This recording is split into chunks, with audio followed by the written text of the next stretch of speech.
trying to bottle you in practice, but he just isn't able to shake you. Can you just speak on your game play in those moments? Yeah, I mean, that's a big emphasis, and I say it every week. You know, obviously you don't want to have the turnovers and the bad plays, but the thing is you know, it's going to happen. It's football, and you know, you're not going to be perfect. That's just the reality of being a human being, and it's all about how you bounce back. And in my long career, and one of the things that I've learned is that you know, you can't let the play before affect the next play. And I think I've gotten a lot better at that as I've grown and gotten older and just had more reps and more experience. But you know, he tries to emulate that at practice, and he tries to get in my head, and you know, he tries to make practice harder than the games, and he does. And I think we do that as well. You know, we push ourselves in practice so that it is truly harder than the games. And then you can come out here and just play free and not worry about things.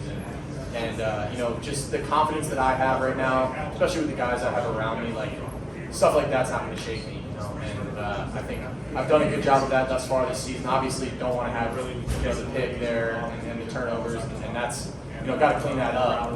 But you know, in the moment, what you have to do is you have to move on. And I think I did a good job of that, and I think we as a team did a good job of that. Over to the left, Cameron T. Robinson, the Athletic.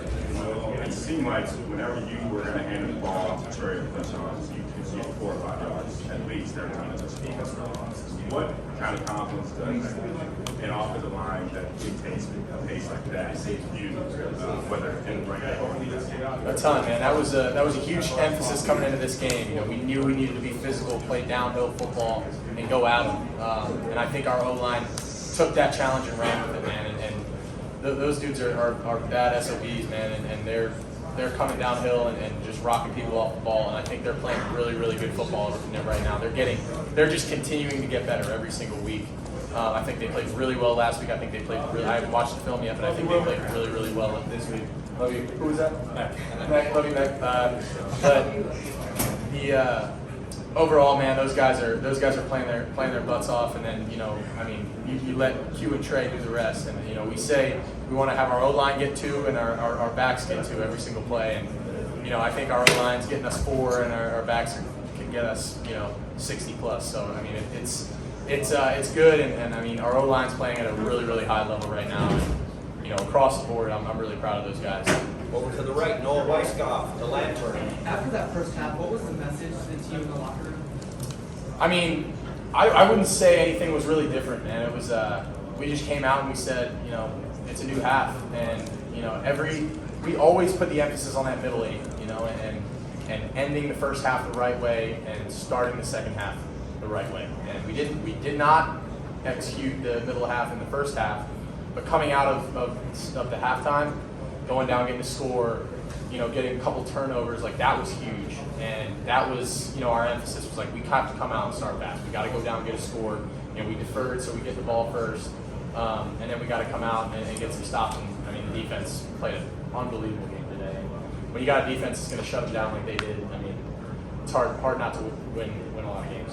Andy Baxter, Letterman Row. Yeah, Will, you talked about earlier this year, there's open, and there's Ohio State open. How much did that factor in the red zone, and that just where you at with kind of adopting that? Yeah, absolutely, man. It's one-on-one, you know, they're open, and I've said that, and you know, I have all the trust in the world in those guys, and I've seen them do it in practice. You know, it makes my job easy when I can throw a ball to Mecca on that corner route, that last touchdown that we had. Wasn't a great throw, honestly. You know, we practiced that play on the hash mark, you know, where I had a little more time to throw that, and you know, we have it in the right middle, so it's a little more off the hash. I got to be a little quicker with it, and I left it a little inside, and Mac made a great play. And you know, it's just like things like that, just giving guys chances. I mean, JJ, like that one-handed catch is, I mean, it's stupid. Like it's you know, you just let them go make plays, man, and it's fun to watch. It's easy, and you know, it makes my job pretty nice. Over to the right, James Watkins, Cleveland.com. Well, you played in big games before, which means you've played in games before, big games before, trap games, some people say. What do you think you learn about a team in these kind of moments, and what did you learn today?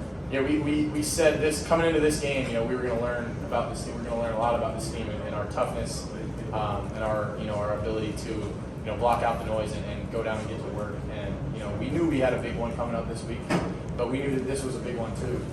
And I think, our ability to just come out there and play some smash mouth football a little bit. You know, I think we started well. You know, the first quarter we only had one drive, but it was 14 plays, and we went down and scored. And you know, the second quarter, you know, just 2 turnovers, a turnover on downs. You know, we beat ourselves. You know, it's never the other team beating us, it's us beating ourselves. But you know, it's all about how you respond, and we came back and we did a great job. So you know, I'm proud of the way that we played, but you know, we got a big one coming up next week, so I'm excited. If we can start to wrap up with Donovan Jackson in the back, please. We got 2 more questions for Will Howard up front. Bill Rabinowitz, Columbus Dispatch. Yeah, everyone has been playing this early game all season. I was obviously tested. How well prepared are you guys? How do you feel going into that game with all the space? I think confidence-wise, we feel great. You know, we've continued to iron things out and get better every single week, and I think that's true. I think we've learned a lot about ourselves and about this team. You know, I think going into this game, you know, we know that it's a big one, and you know, I haven't really looked at it yet. We knew that this Iowa team was going to be a good team, so I mean, I looked at it a little bit, you know, on the bye week, and I started checking them out and seeing, you know, what they're about, and you know, I'm excited, man. It's gonna be a good challenge. You know, played against Dylan a couple times. He's a great player. You know, their defense is good. You know, I know Coach Lanning is a good coach, and he's gonna have them ready. So I'm excited to get home now and start watching some film and get ready for these guys. And final questions for Will. Tim May, Letterman Row. Yeah, just real quick, Will. The way the first half ended for you and stuff, was there an inner monologue going, "Hey, I'm better than this"? I mean, you know what I mean? Or did you just get straightened out, I guess, at halftime? And then number 2, since I won't get another question, you and Dylan Gabriel, you know, 2 guys from the Big 12 now going against each other in a Big 10 showdown. Just what does that mean to you? Yeah, man, it'll be fun. You know, going into halftime, I was pissed at myself, you know, because I feel like it's uncharacteristic, you know, putting the ball in harm's way like that. You know, I want to be safe with the ball in my decision making. I'd like to hang my hat on that, and you know, it's just like, but at the end of the day, man, like, you just got to flush it and move on. You can't dwell on it too long in the moment. You know, we'll go back right now, and I'll go watch the film and gonna, you know, be critical as possible and say, you know, can't do this. You know, got to be better. But in the moment, like, it's very, very, very important to just move on and brush it off. And then, yeah, going into next week, you know, with Dylan, man, I actually, in 2022, we played at Oklahoma, and that was Adrian was still playing, so I never actually have got to play against Dylan. But I know him; he's a good dude, man. And you know, I got one of my boys from K-State, one of their safeties. So I'm excited to go out there. It's gonna be a fun game.